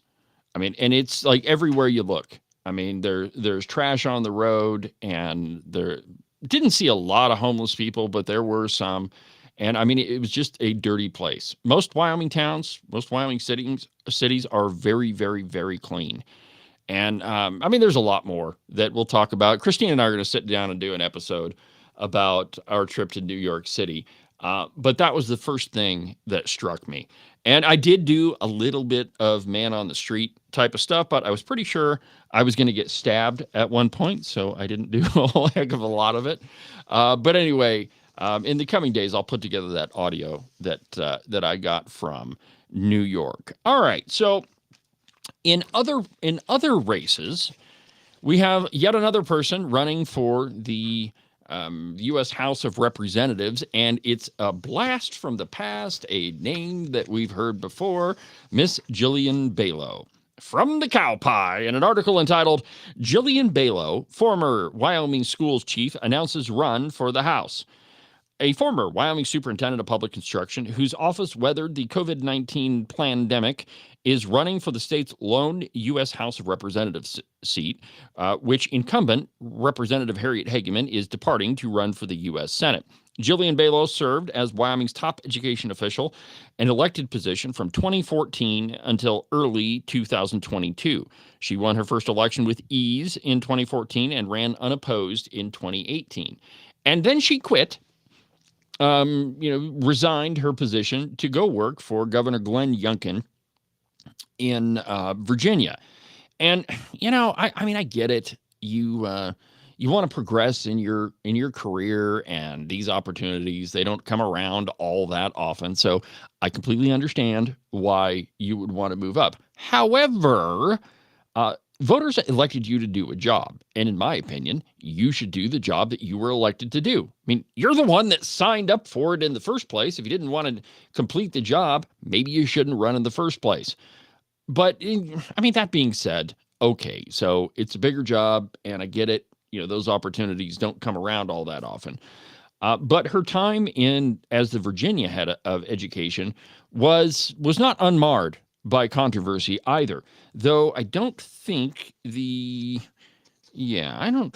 the piece mentions this, but there was a big budget problem in the Virginia Department of Education to the tune of millions of dollars. I'll dig up those articles for you later as I'll reach out to Jillian Balow too and see if I can get an interview with her. It shouldn't be too hard. She was one of the very first people that I interviewed on state level. People that I interviewed on Cowboy State Politics several years ago. But anyway, here's what the Cow Pie says. She resigned near the end of her second term to accept an appointment as Virginia's Superintendent of Public Construction under Governor Glenn Youngkin. Balow resigned from the Virginia post about 14 months later in 2023 and went to work in the private sector as a client relations officer for Metametrics, a Durham, North Carolina-based education technology firm that June. She kept receiving settlement payments from Virginia to total an ultimate payout of $266,000, the Richmond Times-Dispatch reported at the time. Wyoming schools shuttered in March of 2020 due to COVID-19, but reopened quickly compared to many other states. Balow's office released a reopening guidance on July 1 of 2020 and required each of the state's public school districts to submit its opening plan to the state by August 3rd of that year. The email is what this is titled. Balow is Okay, and I want to address this. Like, you heard Megan Degenfelder say this. You've heard other politicians on the program say this. It just irritates the living crap out of me that we apparently in Wyoming, it's a thing how many generations your family has been in Wyoming. That doesn't tell me a darn thing about you, except, of course, that your relatives had pretty good taste. But it doesn't tell me anything about you. Those 5 generations don't add up to the sum total of your experiences. In fact, those 5 generations, most of them you never even met because they were dead before you were born. This is a ridiculous argument, and it tells you absolutely nothing about a candidate. 5th generation Wyoming. So what? I can trace my family back to the Revolutionary War. That doesn't mean that I commune with somehow, soldiers that fought in the Revolutionary War. I mean, it's just a dumb statement. But anyway, here's what the Cowboy says. She's a Wyoming native seeking to defend education, freedom, energy independence, and the Wyoming way of life, says a fundraising email from the Cowboy obtained, sent last week via a Washington, D.C.-based Fundraising Incorporated. Jillian brings deep firsthand understanding of energy and agriculture. I don't really know what from. Growing up in Gillette and as a supportive FFA mom, with a strong record supporting school choice and lower taxes, the email says, adding that she is a serious candidate. What? You haven't even lived in the state for, the last 5 years. In my mind, and by the way, I've got a lot of stuff coming on Jillian Balow. I think that she's a perfectly nice individual. I've talked with her a couple different times. But you moved out of the state, you haven't been here for a while, and you haven't really done anything, and then all of a sudden, you're going to run for the House of Representatives. I think she might find that this election is going to be a little bit more difficult than either of her state superintendent campaigns. Anyway, the email says Balow believes parents should have meaningful choices in how their children are educated and is an advocate for private secondary education and private colleges. Quote, she has long supported school vouchers, lower taxes, and reduced government spending. How generic could you possibly get? With a consistent focus on empowering parents rather than bureaucracies. Balow's announcement emerged early Tuesday via Fox News. You notice that they're all going to Fox News. Find that interesting. But let's see. She didn't respond to the Cowboy or a request for comment, an email, or a message relayed via the fundraising firm that has been orchestrating giving campaigns on her behalf. So really, she hasn't really done anything in the state as far as her campaign goes, though there are a couple of journalists who are working diligently finding out exactly what she's up to. And I'll be reaching out to her pretty soon to see if we can get her back on the program. All right. What else? I'm kind of sick of all this funding talk, but here's another one from the Cowboy. Wyoming lawmakers resist Gordon's push for $111.8 million for state worker raises. Now, this one has been stuck in my craw for a while. Over the past couple of years, Wyoming state employees have received a 20% pay increase.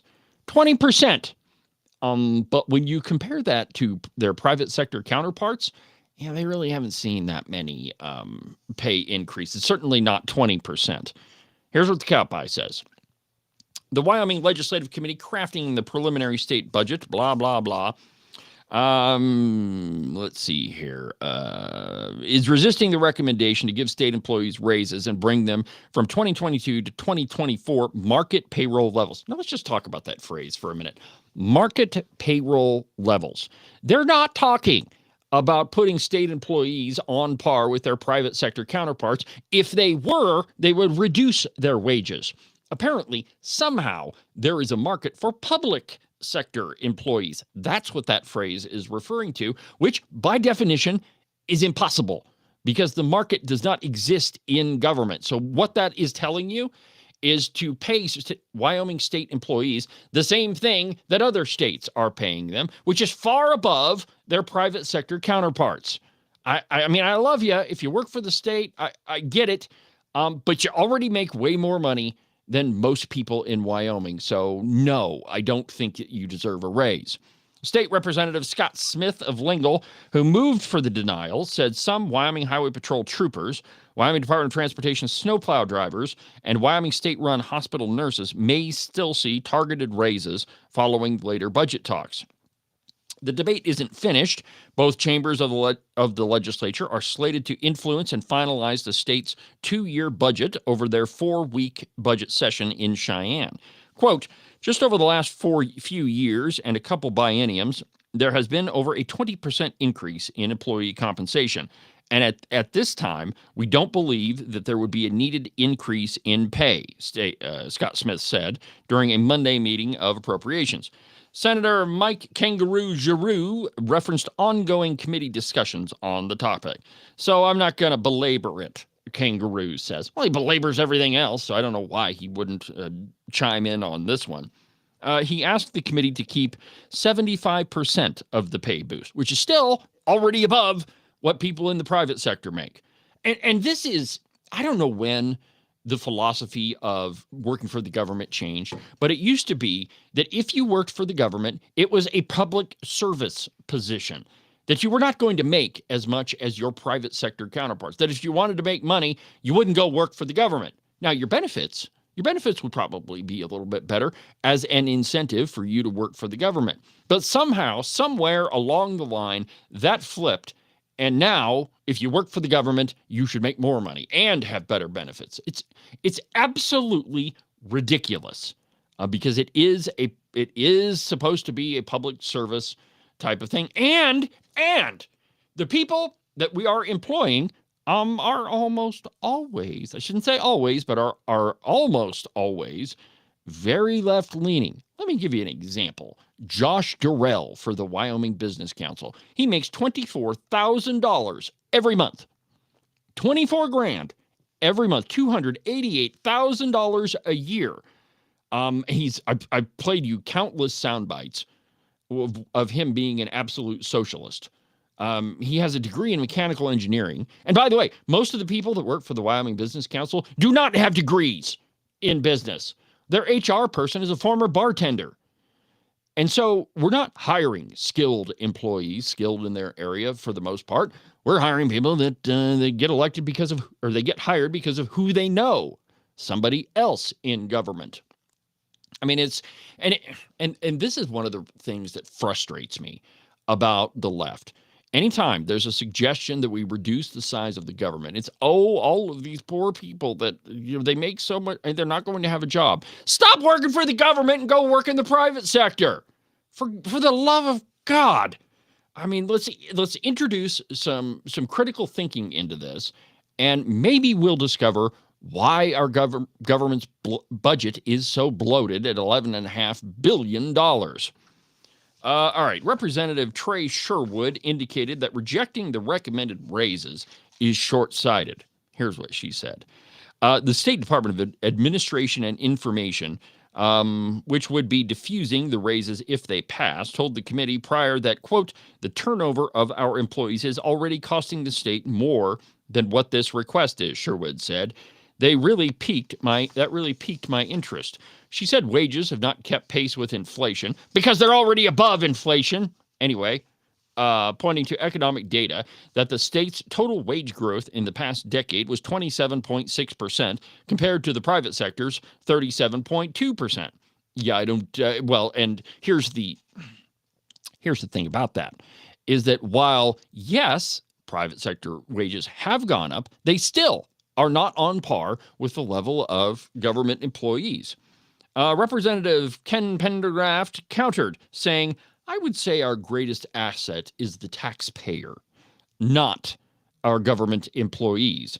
House Appropriations Chair John Baer had curbed debate in the meeting's earlier moments to keep the budget discussion moving quickly. But since, quote, this is probably one of the bigger reductions we'll see, he allowed Pendergraft, Smith, and Sherwood, and Kangaroo Mike Giroux to spar. The committee did not cut health insurance budgets for state employees. Giroux asked the budget department director to calculate the cost of paying employees portions of health insurance for 1 year and to have that figure to the committee by Tuesday morning. Okay. So, I mean, again, it always boils down to this. And, it's the argument always starts with, all of these, we have to have all of these government employees, and we don't want them to quit, and therefore we have to raise their pay without any discussion of what they're making right now and how that compares to private sector employees. Do you know why private businesses don't increase wages 10 and 20% all the time? Because they have to make money to do that.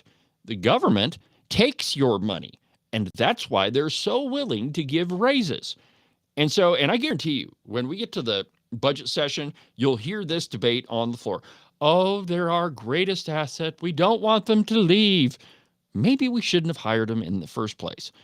Now, one of the things that I agree with what Superintendent Degenfelder said, when someone leaves, the employment of a state agency, we don't eliminate the position.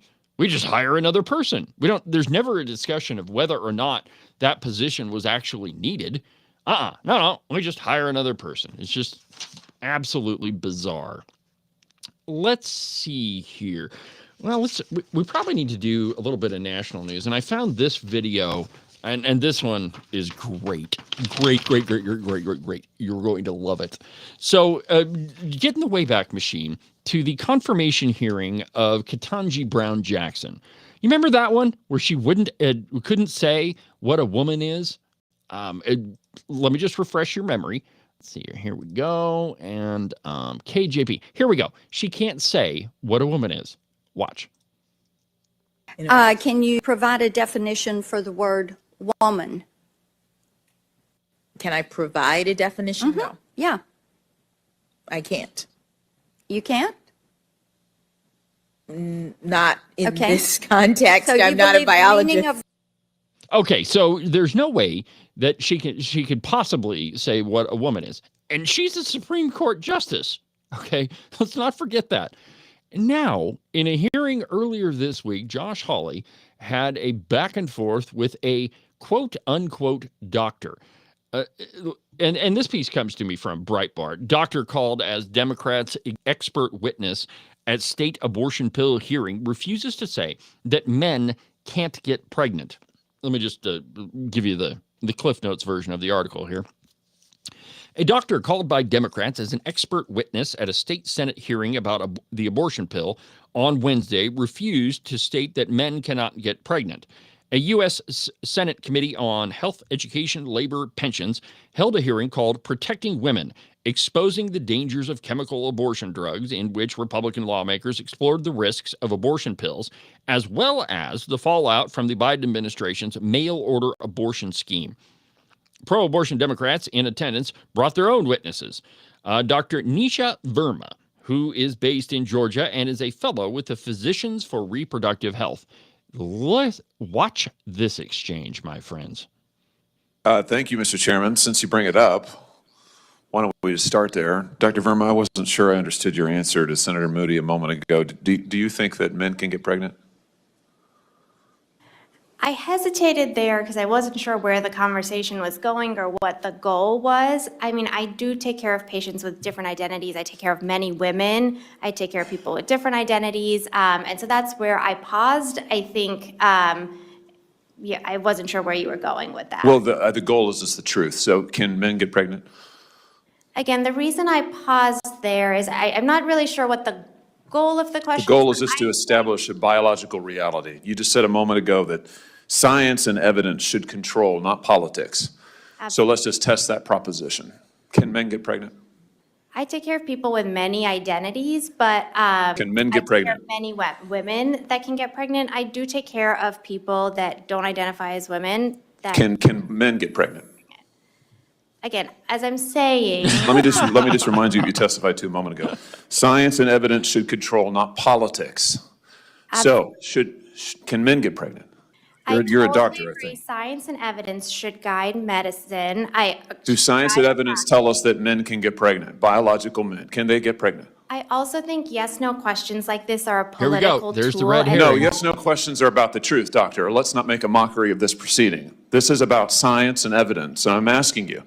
The United States Supreme Court just heard arguments yesterday at great length on this question. This is not a hypothetical question. This is not theoretical. It affects real people in their real lives. And you're here as an expert, called by the other side as an expert, and you've been telling us that you follow right. You're a doctor, and you follow the science and the evidence. So I just want to know, based on the science, can men get pregnant?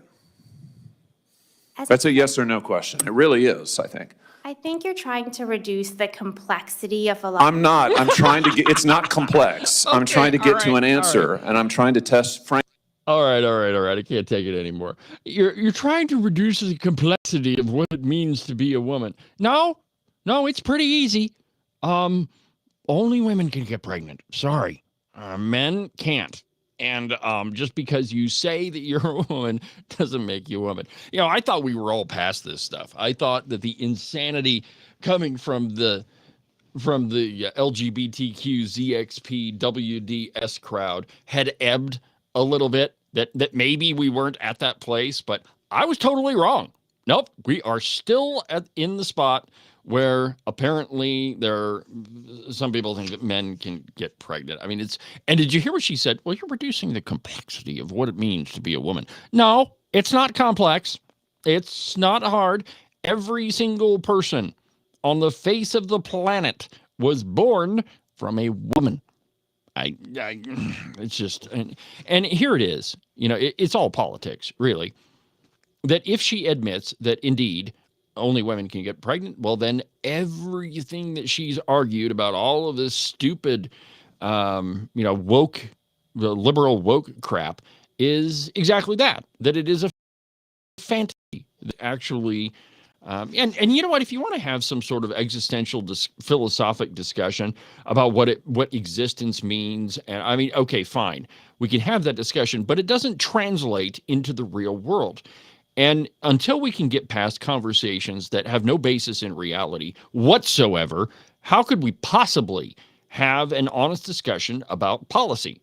That, and the big one here, the Supreme Court just heard, it was yesterday or the day before, arguments on whether men should be able to compete in women's sports. And that's one of the things that Superintendent Degenfelder brought up. In fact, I think that she testified before Congress on that one. Maybe it was the books. But anyway, I mean, the point is, it's all bullcrap. And anytime you hear somebody go down that road, none of them are really living in reality at all. It's absolutely absurd. Let's see here. All right. So let's go here. I hope that you've been paying attention to what's happening in Iran. And I've been telling you for, at least a couple of weeks now that this is something important that you should be paying attention to, because it is an autocratic, theocratic regime that could possibly be overthrown by protests, by individuals in the streets. And I mean, this is one of those times where, when I was growing up, it was the big thing was the Berlin Wall coming down. I mean, that was big news.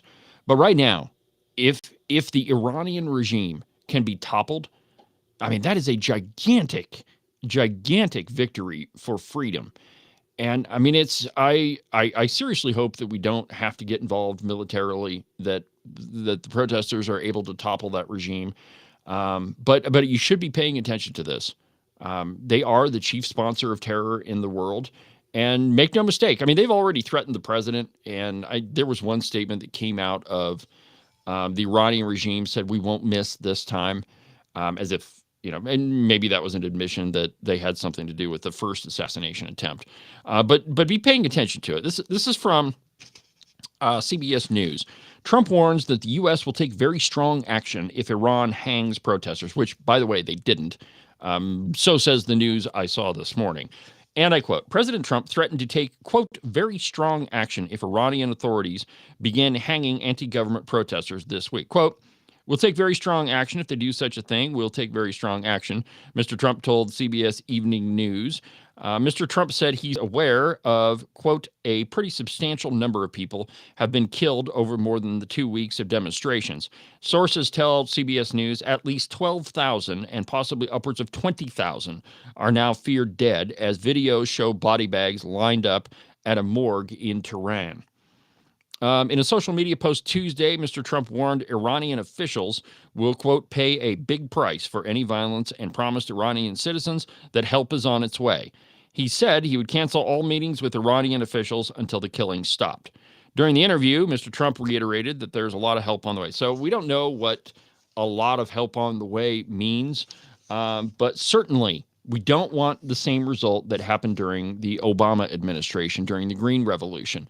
I mean, this very thing happened, during Obama's time in office, and he didn't lift a finger. I remember there was signs in Iran that said, "Help us, Mr. President." And he didn't do anything. Well, I mean, he did give him $30 billion. So, I mean, there's that. All right, my friends. Well, we've pretty much burned up another busy broadcast, 2 hours on the program. Pretty close anyway. I'm glad to be back. I've missed you guys. And I think we had a great interview with Superintendent Degenfelder. I don't think I went too easy on her. I think I asked her some hard questions. And so be looking for that interview. I'll play it on the podcast on Saturday. And of course, you can forward this video on. I may even put out just a version of it that's just the interview. But we'll see about that. But for now, my friends, from the base of the Bighorns, from the Cowboy State Politics studio, I'm David Iverson, and this is Cowboy State Politics. See you tomorrow, my friends.